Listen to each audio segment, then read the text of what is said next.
This morning, I almost decorated my walls with scrambled eggs.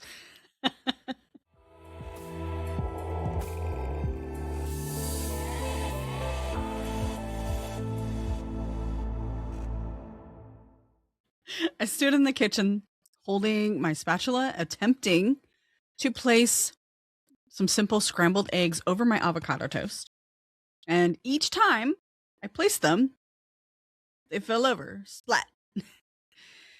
And yeah, I tried a couple of times to plate my food the way I wanted it plated with no success. And it was at this moment I felt rage building inside of me. I felt a very real urge to fling those eggs across the room and onto the wall. Not metaphorically, not suggestively, but literally. There they are on my spatula, ready to be flung. Eggs on the wall. That'd be a great mess to clean up later, right? Nothing was wrong with the eggs. The eggs were doing egg things. Gravity was doing gravity things. But inside me, an absolute agitation and irritation, a borderline rage was bubbling to the surface and pushing my limits beyond what the situation warranted. It's the kind of irritation that makes you wonder if you finally snapped. If the universe is playing some weird, unnecessary practical joke that you cannot take. And to be fair, it was already a rough week. I've already been putting out fires. I've been feeling the weight of the world on my shoulders with the social, the economic, the political strain, the ridiculousness that is happening with our world right now, the inhumanity of it. And it's only Wednesday, right? My week had already been jam-packed, full of stress. So now my damn eggs would not cooperate. And that was enough to send me nearly over the edge. Let me back up and give you some context on why I was about to lose my shit on some eggs. I am about 7 days into a 10-day attunement program, which has been challenging me in many ways I was not expecting. I am being asked to address shadows that I forgot existed, that I developed really good coping mechanisms around. I wish I could say that this moment came to me or came up during times of extreme stress in my life. Direct stress, not the existential crises that we're experiencing secondhand. On paper, my life is stable. My work is absolutely meaningful. My spiritual practice is active and abundant. I intentionally chose to step into this program, this 10-day program, which I'm only 7 days in, because I wanted to refine my magic. I wanted to hit reset. I wanted to pull myself back down to the baseline, the foundation, so I could be clear, so I can remove those long-standing blocks and move forward with more coherence. The root of my actions was to become more productive, to be more grounded, not ready to fling eggs across the wall. But that's the challenge that we face when we are digging into those long-standing blocks and shadows. So here I am, standing there at the stove with a poorly cooperating breakfast, 1 inch away from redecorating the kitchen. And this agitation, this burst of irritation, borderline rage, was my first clue that this program was working. When we talk about shadows and shadow work, we often see it described as some sort of poetic descent, a candlelit journey inward, a brave, empowered reclaiming of self. And sometimes it is. It can be. But often, shadow work arrives sideways. It shows up as disproportionate irritation, sudden fatigue, emotional volatility. which doesn't make sense in the moment. Eggs on the wall doesn't make sense, right? It's a short fuse that crops up, a full spiral over something objectively small. Shadow work doesn't always feel like insight or revelation or that clearing of the fog. Often it feels like discomfort with no clear source. I am a seasoned shadow work practitioner and master facilitator. I have been doing this for over a decade with myself and as I lead others through this process. Even now, I still get smacked sideways. Ironically, this proverbial smack in the face is a key indicator that we are close to some breakthrough. Most often, I find this happens when we are deep in shadow work, when we are taking it very seriously, when we are embedding ourselves in the process and not skimming the surface. When we are not engaged in this work passively, we give it potency. We allow true and lasting change to rise and be claimed. And when that discomfort arises, while you're actively working on manifesting, while you're trying to raise your vibration, align your energy, or call something meaningful into your life, it can feel especially unsettling. There is a quiet fear that creeps. Is what I'm doing wrong? Am I making it worse? Making it worse is one of the biggest fears most people have, and one of the biggest reasons why people abandon this work before it becomes useful. Coupled with that intense aggravation and static we experience right before that clarity hits, this work can sometimes be unbearable. I mentioned before that I decided to participate in a 10-day attunement program, and I had just completed day 7. And this wasn't my first rodeo. I've been guiding others through similar processes, programs. I have guided myself. I have been guided through programs like this many times. I also understand the mechanics. And you would think that being as seasoned as I am, I would be ready for it, right? I respect the process, but the shadow can be sneaky. And day 7, case in point, even those of us who are familiar with the shadow can still be surprised by it. I entered this reset feeling prepared, curious, open, maybe even a little confident, cocky even, maybe that's why I got knocked sideways, right?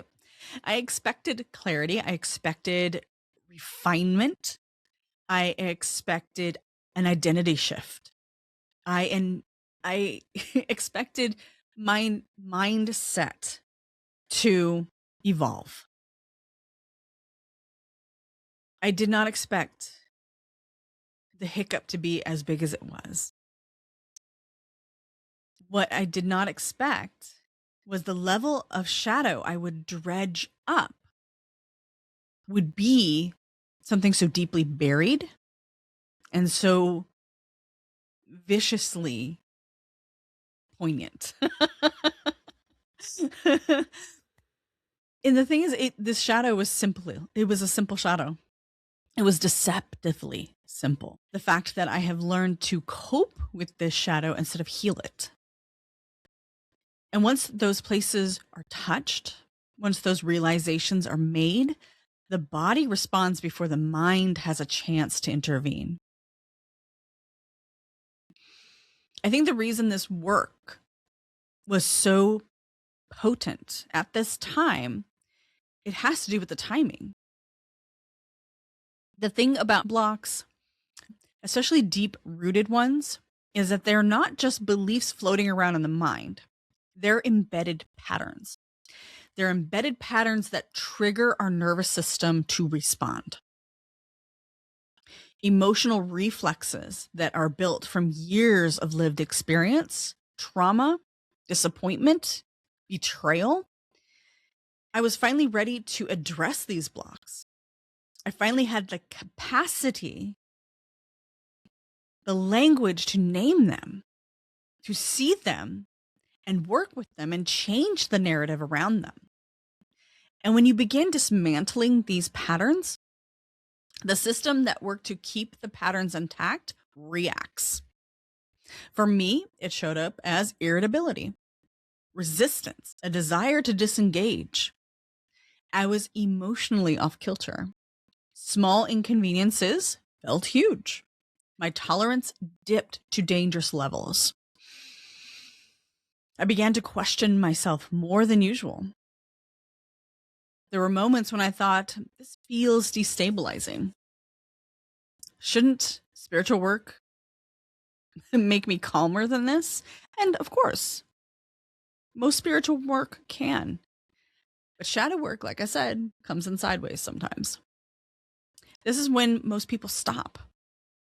This is when the work becomes too much or not aligned or triggering in a bad way. And sometimes, yes, we need to stop. Sometimes, yes, it may be time to take a step back. Shadow work can shine a light on the core of our dysfunction and remind us that the stories we tell ourselves are lies. It can show us exactly how we get in our own way, how we participate and manifest and perpetuate our own misery. This is when we need solid support. Sometimes containers are not equipped for this depth of work, making them unsafe and poorly led. When we're experiencing the collapse of an old internal structure, one that has been quietly running the show for many, many years, we need grounding, stable support. Sadly, this is where the program I was in failed me. It didn't have a support system. I was on my own. If I did not know what I was doing, if I didn't already know how to address the shadow and recognize what the shadow was doing in that moment, I would have quit. And I would have quit without a safety net. I was alone in this work. If I were an inexperienced practitioner or someone brand new to these kinds of discoveries, this would have been an end game moment with a potential for a serious spiral, an unhealthy spiral. Way worse than eggs on the wall. Shadow work often requires support. Here's something I want to say plainly because it matters. Feeling emotionally unstable during shadow work or manifestation work does not mean you're failing. It does not mean you are broken. It does not mean you are losing control. It often means you are becoming aware. Awareness without coping mechanisms can feel raw, unfiltered, loud. The difference between spiraling and integration is not about discomfort arising. It's whether we stay present with it long enough to learn its details, to learn what exactly is showing up here. This work is not passive. It's an active, sovereign choice. After I contemplated decorating the walls with eggs, I posted a message in my friend group about this impulse, about what I was going through. Shortly after, one of my friends from this group called me to make sure I was okay. We talked about it and other things for about an hour, and that made all the difference in the world. Suddenly, the seething beast in my head was soothed, and I could think clearly.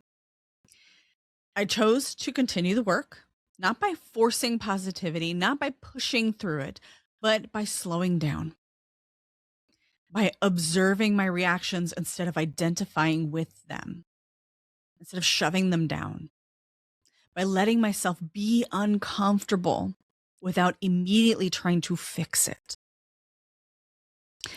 That phone call led me to a choice that changed everything.